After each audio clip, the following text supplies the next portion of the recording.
குளித்தலை பேருந்து நிலையம் அருகே தென்கரை பாசன வாய்க்காலில் சிறிய நடைபாலத்தின் விளிம்பில் அந்தரத்தில் தொங்கிய கார்.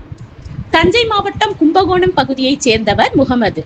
இவர் தனது காரில் கும்பகோணத்தில் இருந்து கோயம்புத்தூருக்கு வேலை விஷயமாக சென்றுவிட்டு மீண்டும் காரில் கும்பகோணத்திற்கு திரும்பியுள்ளார். கரூர் திருச்சி தேசிய நெடுஞ்சாலையில் வந்த அவர் அருகில் உள்ள பள்ளிவாசலில் தொழுகை செய்வதற்காக குளித்தலையில் பள்ளிவாசல் உள்ள இடம் நோக்கி கூகுள் மேப் உதவியுடன் தனது காரில் வந்துள்ளார். அப்போது பள்ளிவாசல் செல்வதற்காக தென்கரை பாசன வாய்க்காலின் குறுக்கே உள்ள சிறிய நடைபாலத்தை கடந்து செல்லலாம் என்று காட்டியுள்ளதாக கூறப்படுகிறது. இதனால் அவர் நடைபாலத்தின் வழியாக காரை இயக்கிய போது காரின் முன்சக்கரம் பாலத்தின் விளிம்பில் கீழே இறங்கி அந்தரத்தில் தொங்கியவாறு இருந்தது. தென்கரை பாசன வாய்க்காலில் அதிக அளவு தண்ணீர் செல்லும் நிலையில் காரில் அந்தரத்தில் தொங்கியதால் அதிர்ஷ்டவசமாக அவர் உயிர் தப்பினார்.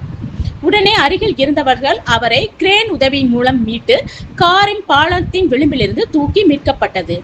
கூகுள் மேப் உதவியுடன் சிறிய நடைபாலத்தை காரில் கடக்க முயன்று பாலத்தின் விளிம்பில் தொங்கிய சம்பவம் அப்பகுதியில் பெரும் பரபரப்பை ஏற்படுத்தி உள்ளது.